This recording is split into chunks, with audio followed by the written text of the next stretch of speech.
So hello, and now we're going to continue with the second part of our writing lesson, and for now we're going to continue with how to write simple sentences, and especially talking about the basic sentence rules that we often forgot and become problem when we are writing simple sentences. So what are the topics that we're going to cover today? The first is tenses, that modifies the sentence. And second is about agreement, singular and plural, between subject and verb in a sentence. The third is stative verbs, which are sentences that do not need an object. And the last is direct and indirect objects and passive voice. So let us start with the first one, with tenses and adverb of time and how they will affect a sentence. For this we have this diagram, this lovely diagram that shows you the progression of time from the past up until now. We have the first tense there, simple present. For example, Habib punches Connor. Because we have this adverb of time, or no adverb of time, because simple present can be written without any adverb of time, it uses verb 1. So this tense, simple present, make the main verb becomes in this form, punches. And for the simple past, we have this one. So notice the change of the main verb over there. We have to use verb 2 because the adverb of time is yesterday. So the adverb of time changes the form of the main verb. And we have the next one, which is past perfect continuous. For example, there, Habib has been punching. Now this is rather complex, and it has a special form, which is you have to have has or have, depending on your subject, singular or plural. Sorry, and you have to add been plus verb ing, such as in this case, has been punching, instead of just this one or this one, because the adverb of time is duration in the past for the last 15 years. And the last will be past perfect. This is perhaps the more different one. You have to use had, as in here, and the verb 3 version of the verb that you use. It has become had punched, because the sentence here, now this is not a sentence, this is actually another part of a longer sentence, which we will call here the complex sentence.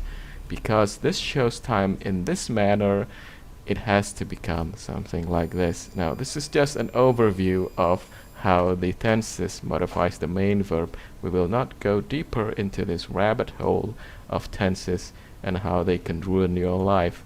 So the next we're going to talk about the agreement between subject and verb. So what does that actually mean? Agreement actually means that if you use singular form of subject, you will also use a singular form of the verb, as well as if you use the plural subject, you use plural form of verb. To show you this, we have this sentence, Habib punches. Now you notice that there is this addition of s or es. If the subject is singular, you have to add this one in this case for present tenses. Now the next one, if we have the subject as plural, Habib and friends, which are more than one people, you have to use this form without the s or es, punch Connor. Now we say that the main verb in both cases agree with the subject. This is a singular form, this is a singular subject, this is a plural form, these are the plural subject. Now it also extends beyond just subject and verb, such as in this case, Habib and Connor punched the teacher. So when you want to refer to this part, which are Habib and Connor, you have to use they, because these are plural, and because you refer to something plural, you have to use the plural form of that noun. So let's move on to the stative verbs that does not need an object. Example is over here. She is beautiful. She is sick. Now in this example of sentence, you will notice that in the main verb there is actually no action. Now this too just explain the condition of the subject here as she. So you would just use this one, and you do not need an object because this sentence is just explaining the subject, the condition of the subject. Now there are also the stative verbs, which is just explaining what the subject he is doing. In this case, he is swimming. You also do not need an object over here. This can be considered stative actions. Now, there are also another example of this. The cats are eating on the floor. You would know that the main verb is are eating. However, the cats are not eating the floor. This is not an object. This is just additional information. Now, eating here, because it does not have an object, we can say that in this form, eating is stative verb. However, if you put the object on it, this suddenly becomes not a stative verb, but a transitive verb. So this is the object, the cats are eating the meat. So in this case, there are verbs that are always stative, and there are verbs that can be stative and can also not be stative and can be given an object. And you would notice that all of them are using to be. And we call this sentences that does not have an object as intransitive sentence. And next, we're going to continue with direct and indirect objects, which are sentences that actually have two elements functioning as objects. So it's different with the plural form of objects, yeah. So we are talking here two elements that are actually functioning as object. In this sentence, for example, the teacher, which is the subject, gave the main verb, and the students. Now the students here is the object, but what does this do? This is also the object. The teacher gave the students. This is the subject that initiates the action, which is giving, and the students is the receiver. So this is an object, but this is what we call the indirect object, the item that is given by the teacher, while the students here is the direct object. To give you another example is this sentence, Annie sent me an email. Now in this case, me is the direct object because it's the receiver, and an email is the indirect object because this is the item that is given. So we have the receiver, which is the direct objects, and the item, which are the indirect objects. Also notice that not all main verbs, types of main verbs, can be given two elements that are functioning as objects. Examples of this kind of verbs are give, send, make, and etc. Now let us continue with the next part, which is about passive voice, which are basically reverse sentence.